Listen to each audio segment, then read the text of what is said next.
देखो, आर्थिक सुधार 1991 से पहले और 1991 के बाद, यानी बीच में ये जो 1991 पड़ा है, इसको ब्रेक हम लोग क्यों कर रहे हैं? पूरा चैप्टर एक क्यों मनाया जा रहा है आर्थिक सुधार 1991? ये प्रश्न है हमारे दिमाग में आना चाहिए। पहले इसका ब्रीफ इंट्रोडक्शन ले लो। स्वतंत्रता से पहले जो भारत की स्थिति थी वो हम लोगों ने फर्स्ट चैप्टर में पढ़ा। हमारे सामने बहुत सारी चुनौतियां थी। क्यों? क्योंकि अंग्रेज बिल्कुल लूट के हमारे देश को गए थे। ये नहीं छोड़ा था कि हम लोग के यहाँ न कच्चा माल था, न कोई उम्दा फैक्ट्री थी।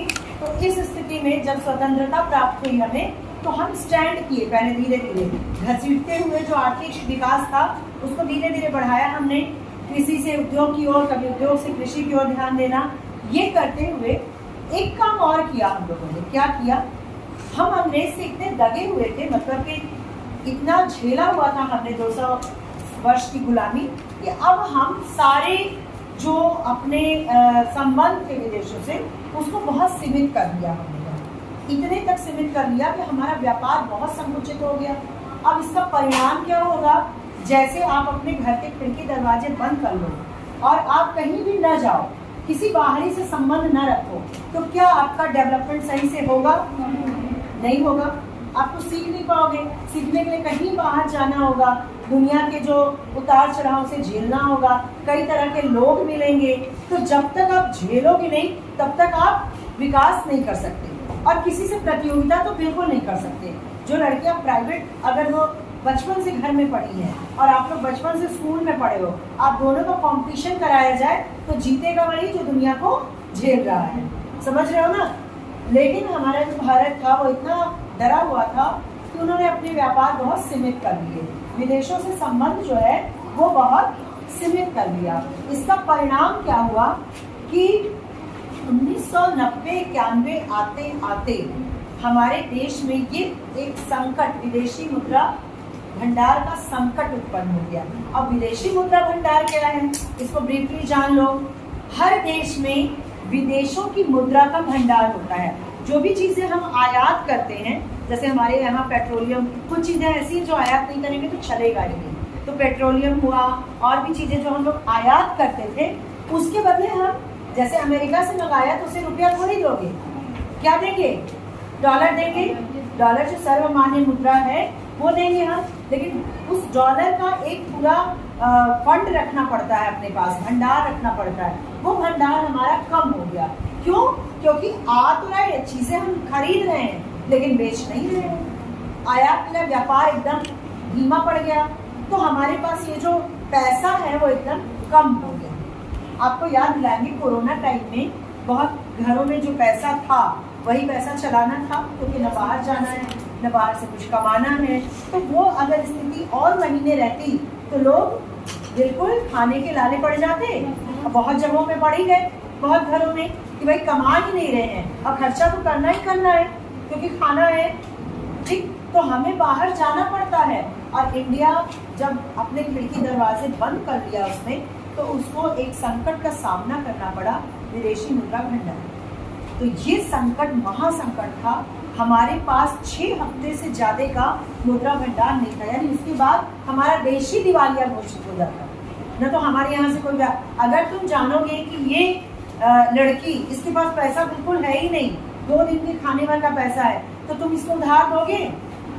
नहीं दोगे। कोई व्यापार, कोई संबंध रखोगे इससे? नहीं। कोई भी प्रोफेशनल संबंध नहीं रहे। तो वैसे भारत की स्थिति होने जा रही थी। उस समय हमारे जो वित्त मंत्री थे डॉक्टर मनमोहन सिंह, जो कि हमारे प्रधानमंत्री भी हो चुके हैं, वो ना होते शायद तो ये चीजें रिकवरी ना होती। तो 1991 से जो आर्थिक सुधार हुआ, क्या अचानक उन्होंने अपनाया कि हमारा देश एकदम गर्त में जाके एकदम से पुश किया ऊपर। तो ये सारी चीजें हम इस चैप्टर में पढ़ेंगे। इससे पहले की चीजें आपने समझ ली? ये चैप्टर क्यों पढ़ रहे हैं, समझ गए? 1991 से क्यों ब्रेक पढ़ रहे हैं? यहाँ के बाद आर्थिक सुधार का अलग पैटर्न आया सामने।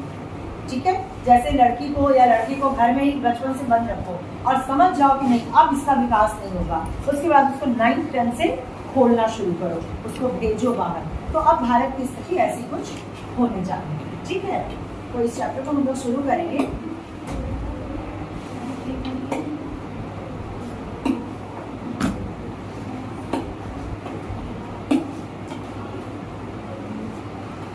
इसमें देखो उदारीकरण, निजीकरण और वैश्वीकरण, ये तीनों चीजें दी गई है। अभी हम लोग जानेंगे ये चीज क्या है, ठीक है।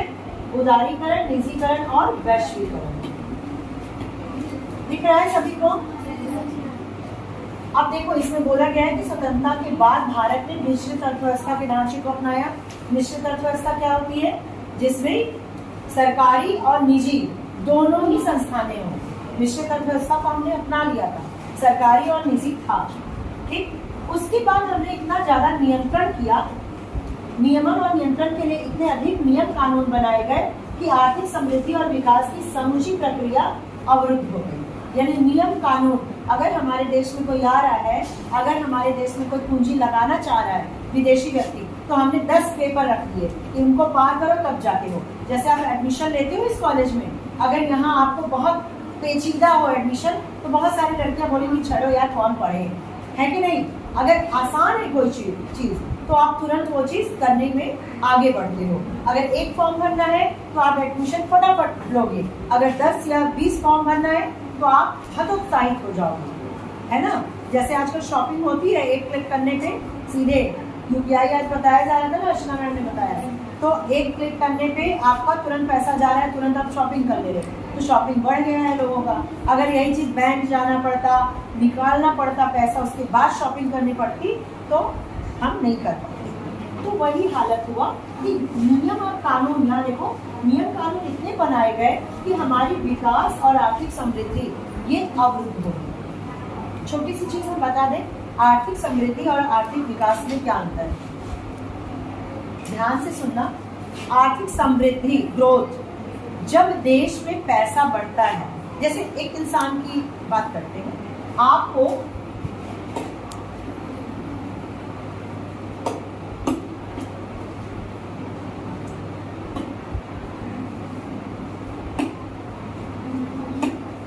इसका वो अभी नीचे लाइन है,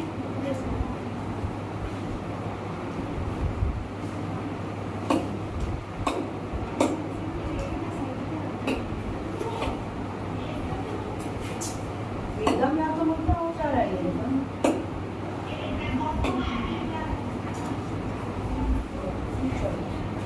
और ये वो वाला है, रेगुलेटर है, सेट करना पड़ेगा यार। ये बताने में जा रही थी कि किस तरह से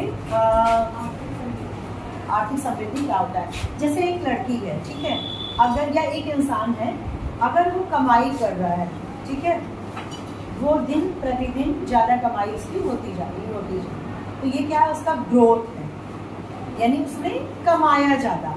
लेकिन जरूरी नहीं कि जो इंसान करोड़पति, अरबपति, खरबपति हो रहा है उसका विकास भी हो रहा है।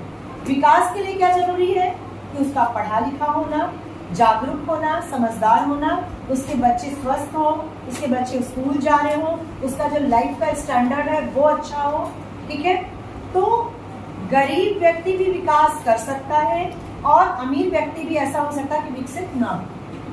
बहुत सारे करोड़पति होते हैं जो अंगूठा छाप होते हैं, बहुत सारे नेता देखा, बहुत करोड़पति अरबपति हैं, लेकिन वो अंगूठा छापते हैं, उनका विकास नहीं हुआ। विकास के लिए केवल पैसे की जरूरत नहीं होती।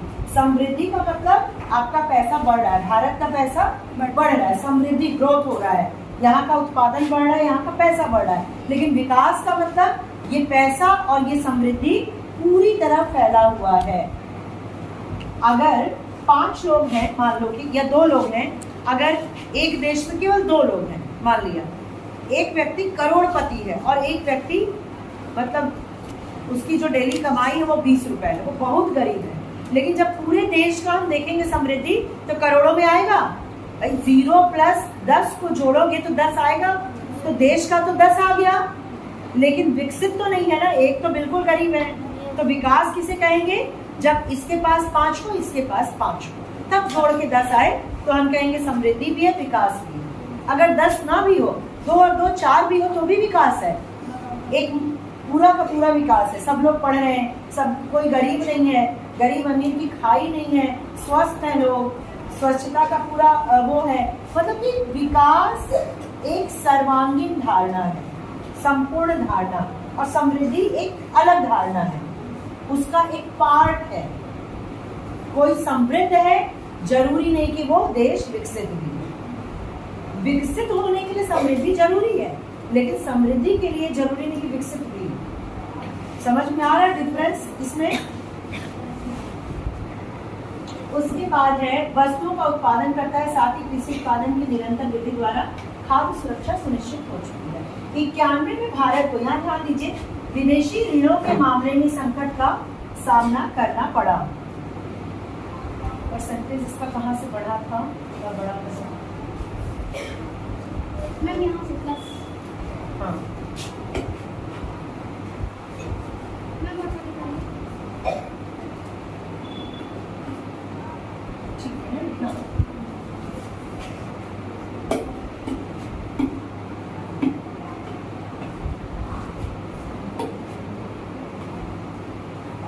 हाँ, वर्ष 91 में भारत को विदेशी ऋणों के मामले में संकट का सामना करना पड़ा। सरकार अपने विदेशी ऋणों के भुगतान करने की स्थिति में नहीं थी। वो जो लोन लिया था उन्होंने, वो भुगतान नहीं कर सकते। आपने सुना है ना कि लोग ऋण ले लिए, लोन ले लिए, लेकिन भुगतान नहीं कर पा रहे हैं। पेट्रोलियम आदि आवश्यक वस्तुओं के आयात के लिए, आयात मतलब विदेशों से मंगाना, सामान्य रूप से रखा गया विदेशी मुद्रा रिजर्व, विदेशी मुद्रा रिजर्व यानी विदेशी मुद्रा भंडार, जिसकी अभी मैंने बात करी, 15 दिनों के लिए आवश्यक आयात का भुगतान करने योग्य भी नहीं बचा था। यानी 15 दिनों में देश दिवालिया घोषित हो जाता। आवश्यक आयात का भुगतान करने योग्य भी नहीं बचा था। इस संकट को आवश्यक वस्तुओं की कीमतों में वृद्धि ने और भी गहन बना दिया। मतलब महंगाई बढ़ती जा रही है, देश में पैसा बचा नहीं है, विदेशों से मंगाने के लिए पैसा नहीं है। सरकार ने कुछ नई नीतियों को अपनाया, इसे हमारी विकास रणनीति को संपूर्ण दिशा को ही बदल दिया। अब वो नई नीतियां क्या थी वो हम लोग देखेंगे। इस वित्तीय संकट का वास्तविक उद्गम 1980 के दशक में अर्थव्यवस्था में अकुशल प्रबंधन, यानी मैनेजमेंट सही नहीं था। अर्थव्यवस्था में जब मैनेजमेंट सही नहीं था तो उसका परिणाम हम लोग को 10 साल के बाद 90 में भुगतना पड़ रहा था। सामान्य प्रशासन चलाने और अपनी विभिन्न नीतियों के क्रियान्वयन के लिए सरकार करों और कर है ये मतलब टैक्स और सरकारी उद्यम आदि के माध्यम से फंड जुटाती है। जब व्यय आय से अधिक हो तो बैंक जन सामान्य अंतर्राष्ट्रीय वित्तीय संस्थान से उधार लेती है। देखो, कोई भी इंसान भी उधार कब लेता है? जब उसके खर्चे ज्यादा हो जाए, आय कम हो जाए। भाई कमा रहे हैं कम और खर्चा ज्यादा कर रहे हैं, तो एक स्थिति तो आएगी कि हमें लोन लेना पड़ेगा। वही भारत की स्थिति आ गई। इस प्रकार वो अपने घाटे का वित्तीय प्रबंध कर लेती है। हम केवल अपने घाटे का प्रबंध कर रहे थे, यानी भीख खाएंगे भीख मांग के, वो वाली स्थिति बहुत सारे लोगों की होती है ना कि लोन लेंगे लेकिन करेंगे बहुत अच्छे ढंग से। अब कच्चे तेल आदि के आयात के लिए हमें डॉलरों में भुगतान करना होता है। ये डॉलर हम अपने उत्पादन के निर्यात से प्राप्त करते हैं। भाई कमाओगे तब तो दोगे, और हम अमेरिका में कुछ बेचेंगे तब तो डॉलर मिलेगा, और फिर उस डॉलर को हम पेट्रोल के बदले देंगे। लेकिन डॉलर हमें मिलेगा क्यों? क्योंकि हमने न कुछ बनाया न बेचा। हम केवल खाना उस समय जान रहे थे, यानी हम केवल आयात कर रहे थे, शॉपिंग कर रहे थे, कहीं से इनकम तो है नहीं। ठीक, इस अवधि में सरकार की विकास नीतियों की आवश्यकता रही, क्योंकि राजस्व कम होने पर भी बेरोजगारी, गरीबी, जनसंख्या विस्फोट के कारण सरकार को अपने राजस्व से भी खर्च करना पड़ता था। देश के हालात भी बेकार हो रहे थे, जनसंख्या एकदम से बूम कर रही थी, बढ़ रही थी। उनके कल्याण के लिए जो चीजें थी वो लग जा रही थी। यानी सरकार घर में भी खर्च कर रही है, बाहर से भी मंगा रही है, उसमें भी खर्च कर रही है। सरकार द्वारा चलाए गए कार्यक्रमों को होने वाले व्यय, अतिरिक्त राजस्व की प्राप्ति भी नहीं हुई। जब सरकार को प्रतिरक्षा और सामाजिक क्षेत्रों पर अपने संसाधनों का एक बड़ा अंश खर्च करना पड़ रहा था, और यह स्पष्ट था कि उन क्षेत्रों से किसी से भी प्रतिफल की संभावना नहीं थी। सरकार जब काम करती है बेटा, सरकार जब खर्च करती है तो कल्याण के लिए करती है, उसके बदले उसको कुछ नहीं मिलता, बहुत जल्दी नहीं मिलता। देखो, प्रतिरक्षा यानी कि जो LOC लाइन पे सैनिक है, इनके लिए खर्च करेगी।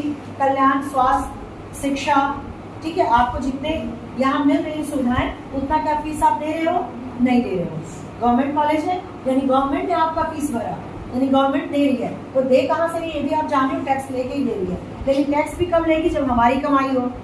भाई हमारा भी इनकम एक स्तर पे ऊंचा हो तब तो टैक्स लेगी। तो ये सारा एक चक्र होता है।